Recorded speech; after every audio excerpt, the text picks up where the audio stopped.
right, as many of you know, I love to run the football. I love when the Dolphins run the football. I grew up loving the 70s Dolphins. I grew up on Marino, but I always wanted the run game, and I fell in love again with Ricky.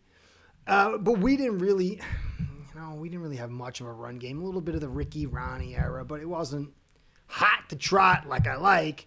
But then in 2023, we had a hot to trot rushing season. I wasn't as big on it for a few reasons as a lot of people. I liked it. You can't not like it. But I wasn't as hot to trot on it. I'm very hot to trot on this season when we run the football in this nice little block of the last 6 or 7 games. So I got to thinking to myself, I said, self, which is the better rushing season? And maybe in part or whole, 2023 or 2025. So, as many of you know, I get fixated. So I broke out both seasons, a lot of information to track, to kind of come up with what were these seasons, which one was better, or which one had edges in certain areas. And after my studies, which one am I more impressed with? So that's going to be on the menu today, guys. Got loads of graphics, loads of information. Trying to keep it contained so it'll be very easily absorbed. So that's the deal.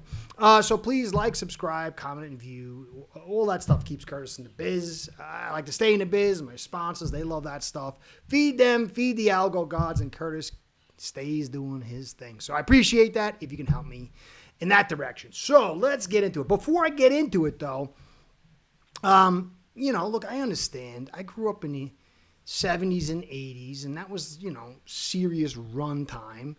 90s were too. Early 2000s, and then Brady and Manning started crying to the league, and it became a passing league. And you saw the run game just kind of became the red-haired stepchild. So when I started screaming about it in 2021, I understood, what are you talking about, this rushing attack, this rushing cycle? So I want to show you the last 10 years of average pass yards per the season to show you part of the reason why I'm so hot and heavy on the run game and why I keep saying we are entering a new cycle. And this will show why it's so big that we run the football and why it's so big that we're running the football now, both for this season and going forward. Savvy, comprendez-vous? So here's the first graphic. Last 10 years, 2015, 2025. The bars are total touchdowns. The blue X's is the season peak, and the red lines travel to the next season. And you can see 2015 was clearly the highest.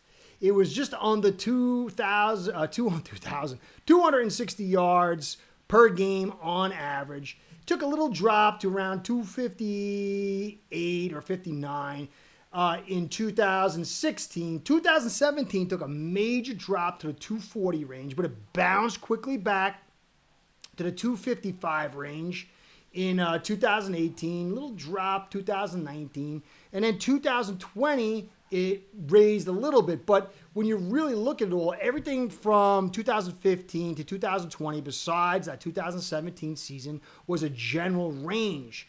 But when you get into 2021, you see a precipitous drop to 238. And then 2022, it dropped even harder. Look at that.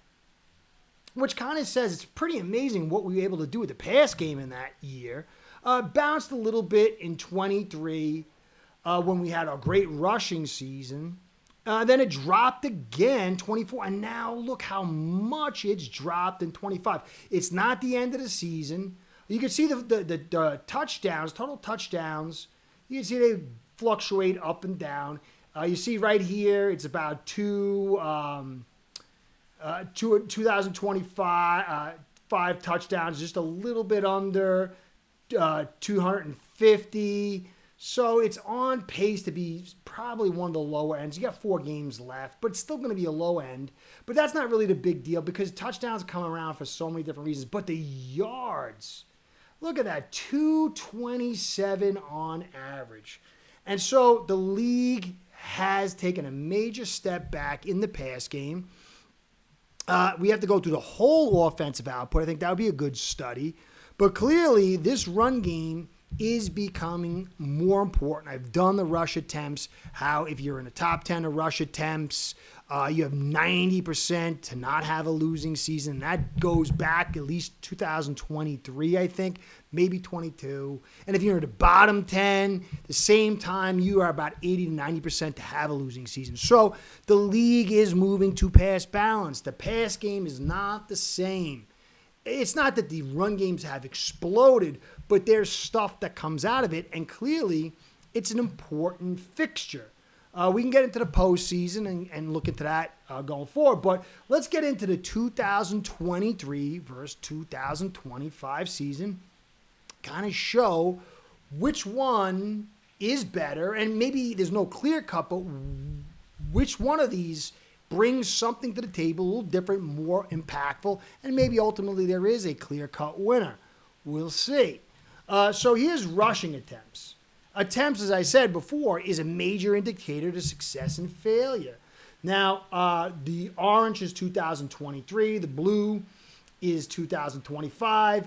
Green boxes around each game all the way through. Obviously, we're at game 13 now. They didn't have a 17th game then. We're going to really operate on a 16-game schedule. The green boxes around the week means that 2023 won. Purple means 25 won. And you see right out the box, week 1 through 3, 2023 had more attempts. Week 4, 25 bounces back with substantially more attempts. 5 and 6 goes to 2023. 7 and 8 goes to 25. Kind of, playing badminton back and forth. 9 goes to 23. 10 to 25. Then 11 and 12 goes to 23. And week 13, 25. Now, you're like, what's going on here? But if you look, 30 carries is a major milestone that really screams success.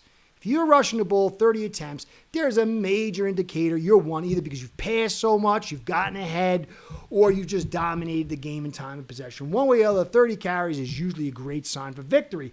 But with 3 games left, and you can check the 14, 15, and 16 for 2023, it's still 30 carries, 6 for each season. And when you look at the next 4 weeks, there's a great chance we could hit that, at least 1, maybe 2, maybe 3, and that would give us a huge attempts edge over 2023 because we really came out not really even running the ball for the first 3 weeks. We were asleep at the wheel for many reasons. And so at least in the attempt, McDaniel's philosophy to pound the football and not to get fumble is really on the menu, stronger than 25. Doesn't mean it's better than 23 the season, but it does swing possibly to 25. At least has a better philosophy in attempts. Now here is 2023 and 25 rushing yards. Same process again. I didn't do week 1 because it was so close. They were minuscule. But you can see weeks 2, 3, 4, 5, and 6 all go to 2023 with weeks 3 and 5, stellar, unbelievable, huge rushing totals. Played a major part in the total production. 7 and 8 goes to 25, 9 to 23, but then 10, 11, 12, and 13 all go to 25. We still got to look at weeks 14, 15, and 16. But when you match up the numbers of the totals, it's 6 for 23 has the edge, and 6 for 25 that has the edge. And then we knocked out week 1, and we also have to remember we didn't really run the football for the first few weeks, but it's neck and neck. But we have 3 more weeks to beat this out. And when you pull it all together and you can see how they were rushing a ton, I'm going to put them back to back. You can see how 23 beat us in week 9, 11, and 12. But when you go back and you look over, you can see that the numbers of yards weren't there despite all those attempts. And so these two together kind of says, well, it's neck and neck in both, but you're seeing more production in 25 in the latter part of the season where the run game really comes into effect. And that's what you want. Still, there's no winner here, but you can kind of see how this thing's laying out. Clearly, there's a major, major difference. We'll get into it right here. I want to cover two more points before we get into our final exam, lay out what I think, and I'll be interested to hear what you think. But look, you can see this. Rush by directions, totals 25 and 23.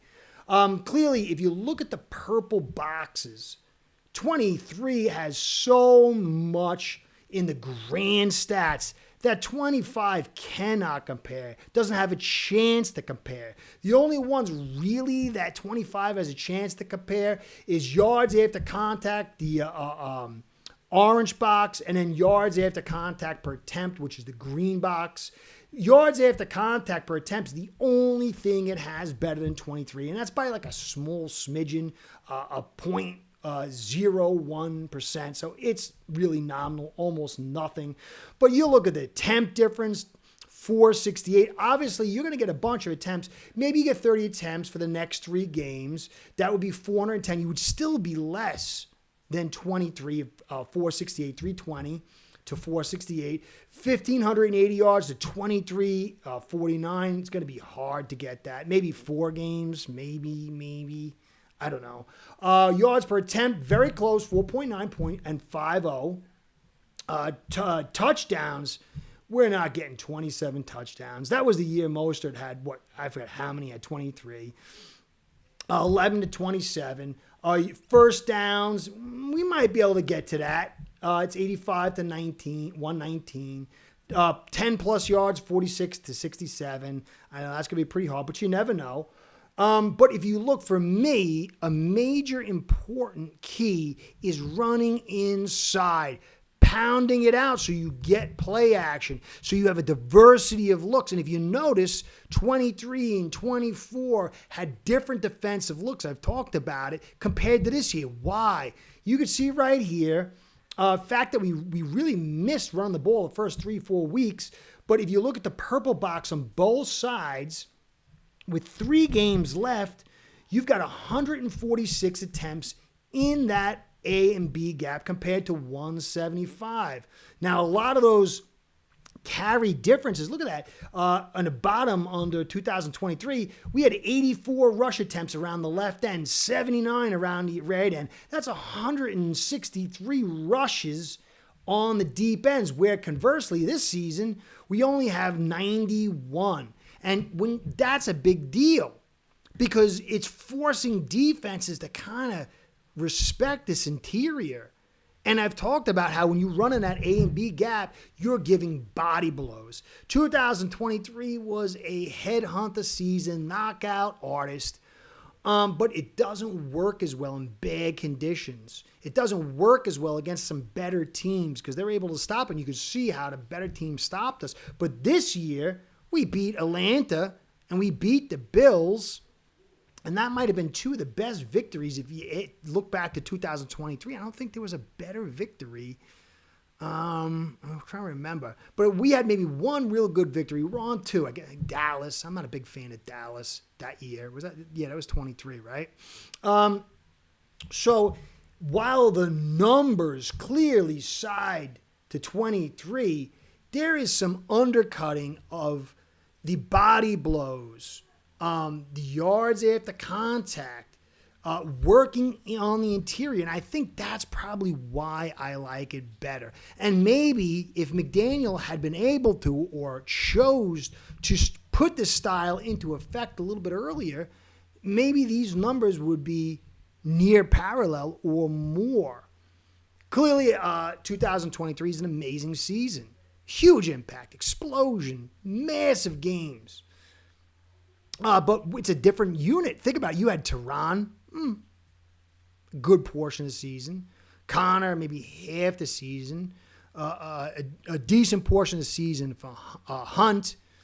This year, we've had Paul all season and Brewer, and maybe I don't think they're equal talents. I thought that a healthy Teron, healthy Connor, and healthy Hunt were better, but they weren't healthy. And so maybe the stability of these two guys, you had Mostert back then, and he was phenomenal. 8 chance that holdover, and now you got Ollie, who doesn't get really used too much. Now you're seeing Wright get used a decent amount. So I think really, 23 is the better season as far as numbers. But it's not just about numbers. It's about timing. It's about what it brings to the table. So for me, because of the physicality, because of the late blooming, because of the opportunity still left for 3 more games to kind of surpass 23 in a bunch of ways, I would say I like 2025 better. But that's my opinion. I hope you enjoyed the information. Curtis saying, be well. Go Fins. Curtis out. Start building your own online sportsbook today by getting signed up with aceperhead.com service that'll allow you to book action on sports from all around the world.